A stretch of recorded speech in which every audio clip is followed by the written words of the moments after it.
All right. Thing. Let me try to explain this in Republican terms. How about that?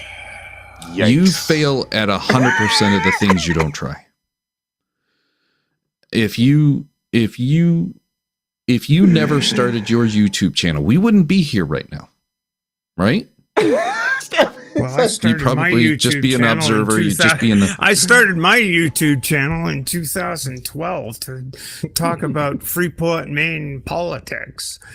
Oh wow! I have not gone back that far. Yeah, but you had you.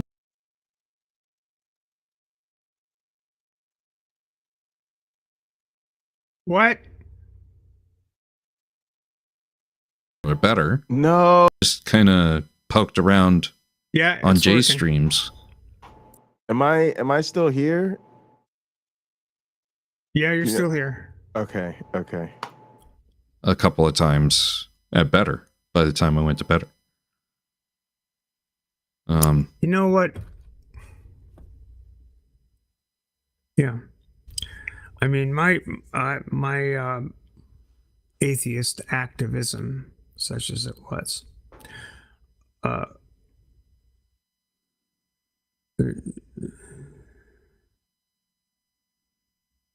going around the atheist community of Austin, you know, and I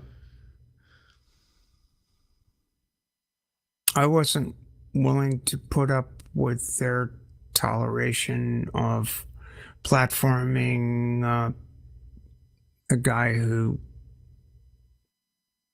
doxed and did some shitty things to one of the people that contributed to them. The drama at ACA?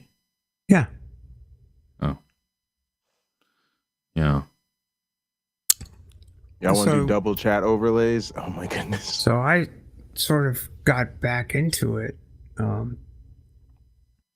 at that point. Yeah. And it's, again, around the issues. I don't care what your beliefs are. I care what you do. I don't care if Doug believes in God or not. Who I hit care it with what the he values? does. And he's a campaigner against Crystal. I haven't seen that command in forever. the rights of trans kids. Crystal, I literally forgot that I wrote that. But look, this is something we've all got to wrap our heads around. We can't fall for the emotional pitter patter of what about the kids. Every trans person you know was a child. And Steph, I'm gonna let you take it over from here. But yeah, this issue with kids bothers me. Oh, Steph, I think you might be muted. No, I'm not muted. I'm good. Oh, okay. Yeah, I mean, I can, but I think you get it. And I don't, I think most people do get it. It's not hard to understand that, you know, it's like the shit. It's like the shit that, you know. In one chat recently, somebody decided to put, "Were you born a man?" It's like, oh my goodness.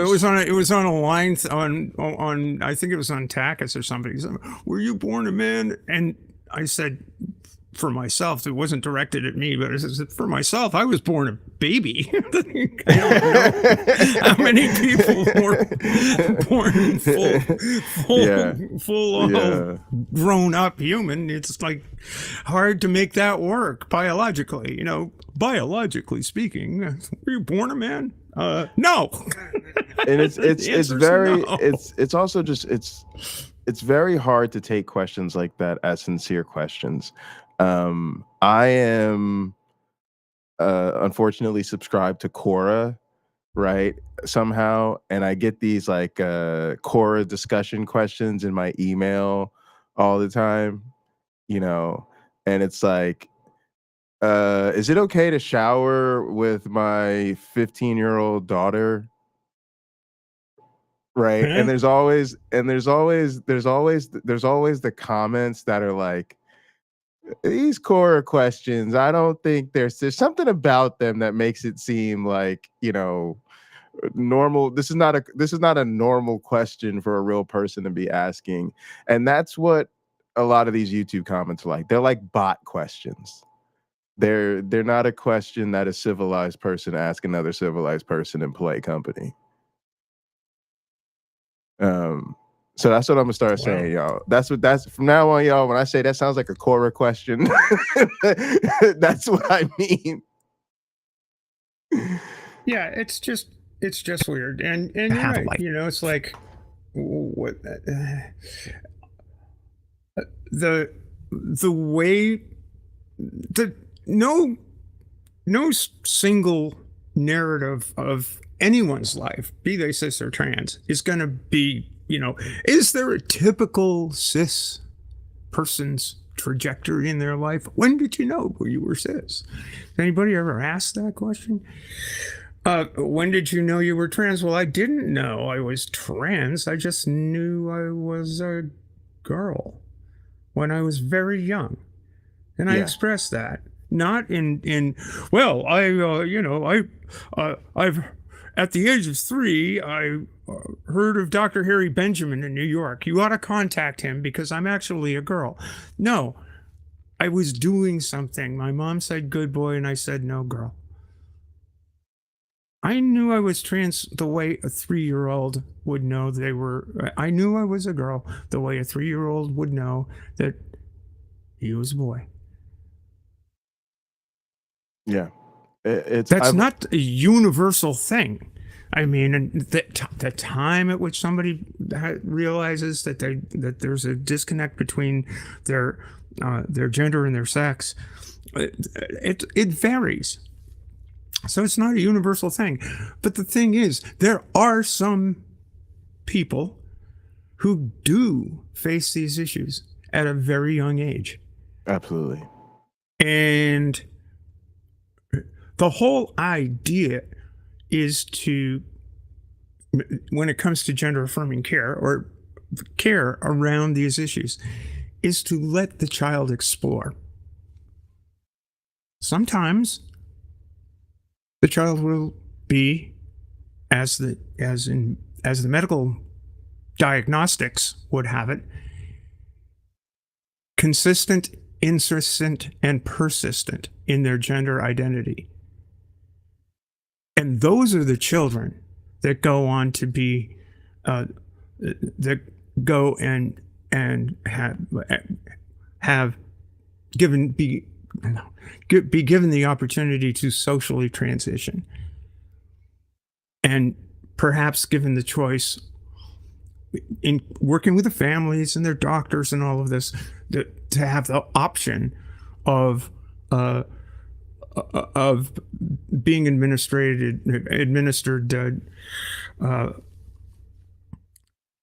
GnRH analogs or puberty blockers, to give them additional time to work out the stuff. Is this where you feel you must go?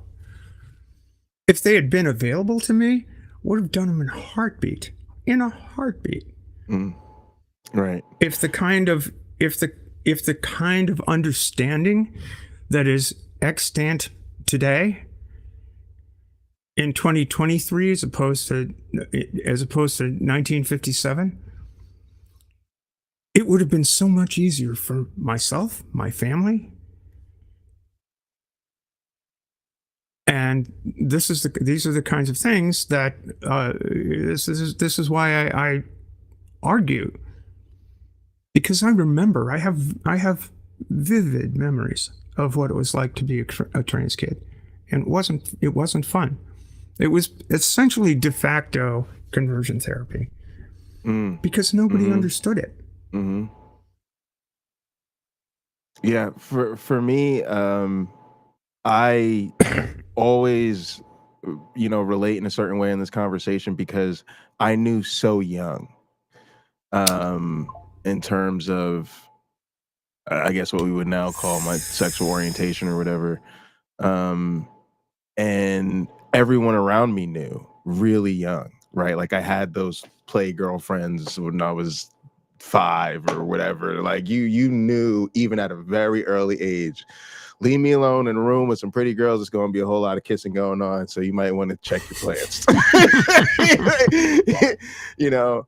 And so when I think about how that was just accommodated and acknowledged and you know, kind of dealt with, you know, it's hard to convince me somebody doesn't know earlier than they can remember. I don't have memories of my life before that awareness, right? And then the other thing that your comment brought to my mind is the regressiveness of all of this.